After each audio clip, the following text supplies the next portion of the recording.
Thank you very much. So we're going to get right into this. First of all, my name is Rich DeMera. I'm an allergy asthma expert, and I'm born and raised here. So I'm from the Valley, went to Fresno State, and then was away at Creighton University for medical school, and then in San Francisco for internal medicine, and at UC Davis for allergy immunology. So Fresno's my hometown. I thought an excellent way to do this would be to tie in a real patient. So I'm going to do that. This is a boy that's 5 years old. His name is Jet.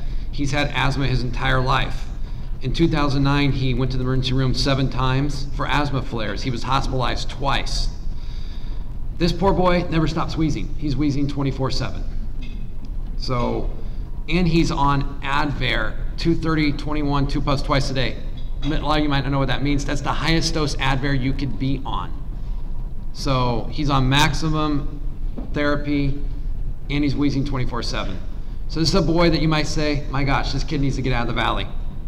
This air is killing him. The parents were asking me that. Do we need to move? So before I ever go there, we got to actually do the workup. And I'm an allergist. When we look at asthma, we have to ask triggers. What is triggering their asthma? We look for all different types of triggers. So that's what we did in JET. And when we look at triggers for asthma, we look at allergens. That's the first thing I look at. And there's indoor and there's outdoor. So I'm going to run you through it. I only have a few minutes to do this. One big trigger could be dust mites. Now, dust mites are those little microscopic creatures that live in our carpet, that live in our drapes. When you are allergic to them, they can be a major asthma trigger and a major trigger for allergies as well as chronic sinusitis. When you go to bed at night, there are 1 million dust mites living in your pillow alone. So whether that pillow was bought yesterday, they're still there. You can wash it 5 times a day, they're still there. So it's a big trigger. And if I have a kid or an adult that has bad asthma that's very allergic to dust mites, we're getting rid of carpet, we're doing dust mite pillow covers, we're doing all this stuff to minimize their dust mite exposure. So that's an indoor allergen. Another indoor allergen are cockroaches. Cockroaches can be a very big allergen. And we might say, well, we don't have cockroaches as pets, but if we're looking at inner city kids, or even non-inner city kids, cockroaches can be prevalent and they can be a big problem. Pets, cats are the most allergic animal. A person can walk in a room and I don't have to tell them they're cat allergic. When they come in, they know they're cat allergic because whenever they're around cats, they're miserable. Cats can act almost like peanut if you're allergic to a peanut. They're the closest thing an environmental allergen can get to having a systemic reaction. So they can immediately set off wheezing, coughing, shortness of breath. They're a huge trigger. Dogs aren't near as bad as cats, but there will be some patients that they're worse. But on the average, cats are much worse than dogs. Other pets, hamsters and guinea pigs, can be major allergen triggers. Another pet that's a huge allergen trigger, but it's not an indoor, is horses. Horses are just like cats. They're at the top of the list. So, outdoor allergen triggers, trees.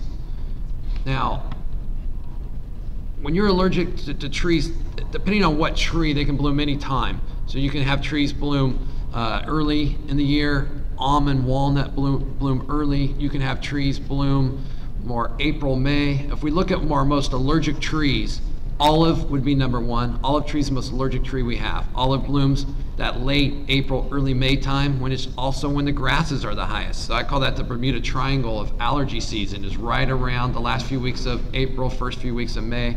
And if you have allergies, you knew that this year. So our trees, oak tree, I mean, the trees that don't cause a lot of problems, cedar, usually not. Cypress, usually not, and pine. Everybody talks about pine, but pine's such a heavy pollen that it really doesn't cause too much problems. Grasses are probably the most allergic outdoor pollen that we see. When people are allergic to grass, it's a huge trigger. Skin tests are huge on their back. There's 3 different families of grasses. There's Bermuda, there's Johnson, and there's everything else. Everything else would be Timothy, meadow, orchard, meadow fescue. All that is one family.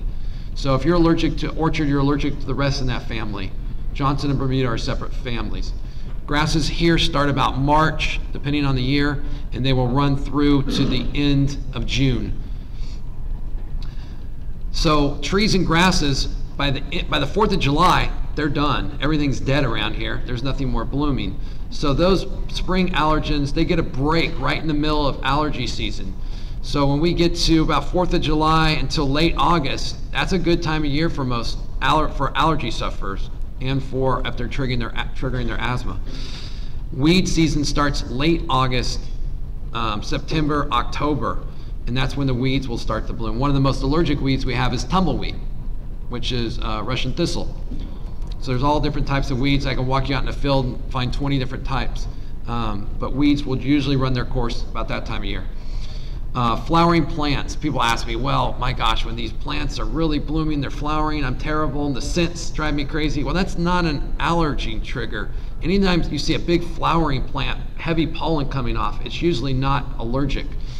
The scents can cause a non-allergic reaction. They can be very pungent, but it's not. It's almost like going to Macy's at the perfume counter. That could set people off, but that's not an allergic trigger.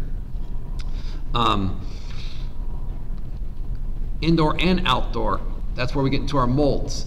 Alternaria, Homodendron, Stachybotrys. I mean, that's a whole lecture in itself. Molds, indoor, if you're having water damage, I think we could probably swab most of the city buildings down here and find molds. It's a major problem, and if you're an asthmatic, it could be a major trigger. Alternaria and Homodendron can be indoor and outdoor. The worst time of year outdoor for them is October, November, December, when all the crops are decaying, all the leaves are decaying. Those counts will go through the roof. Stachybotrys is something we hear about, sick building syndrome. That's a whole controversial topic. Does it really exist? Does it not? And again, mold can cause problems, not through an allergic trigger. They have toxins that come off too. I'll get this asked. Can food allergies trigger asthma?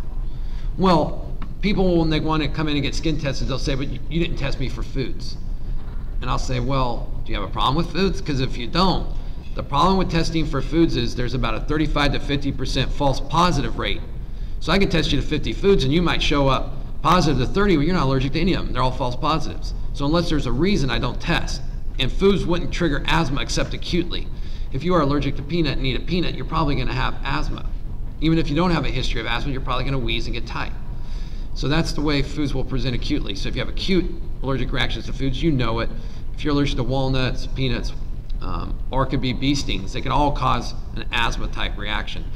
But you don't have, they wouldn't cause like a generalized trigger for asthma. It would be very acute within seconds or minutes after eating that food.